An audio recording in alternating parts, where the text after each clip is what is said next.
Okay mga kaanit, let's do this. So, eto po si Sir, no? So, kung makikita nyo, no, yung kalahati ay na-laser, yung kalahati ay hindi. Yan po kasi ang isinisend ko sa mga gustong magpa-repair at magpa-laser. Yan, ang tawag po dyan ay frosting. So, hindi pa po siya matatanggal, no? Actually, kapag humupa yung frosting, makikita nyo pa rin yung botch na ink, no? So, ganito po yan.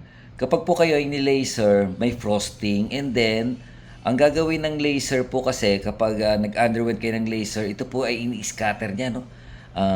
Bini-breakdown niya into small pieces na pwedeng i-carry out ng katawan papalabas, no? So, kaya kailangan po ng multiple sessions of laser. Ayan po si Sir, no, bago siya ma-laser, no? Bago namin tanggalin ang kanyang dome, ang kanyang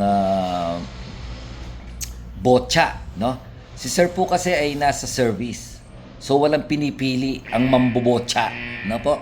Mahirap, mayaman, nasa service, military, malaking tao, maliit na tao, may impluwensya. Wala pong pinipili yan. Kaya nga sabi ko sa inyo, mag-ingat kayo. So ito si Sir na full laser na siya.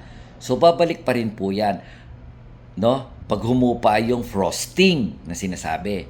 Pero, tingnan nyo naman si Sir after a month ng kanyang laser. Tandaan nyo po, magkakaiba po ang result sa bawat individual, no? So, ayan po, no? Ang first session niya after 30 days, ito po ang second session niya after 60 days. Ingat po tayo mga kaanit, ano?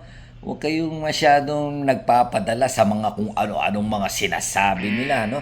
Dahil si Sir ay talagang nasaktan. Tapos, yan, ano po, na abala pa.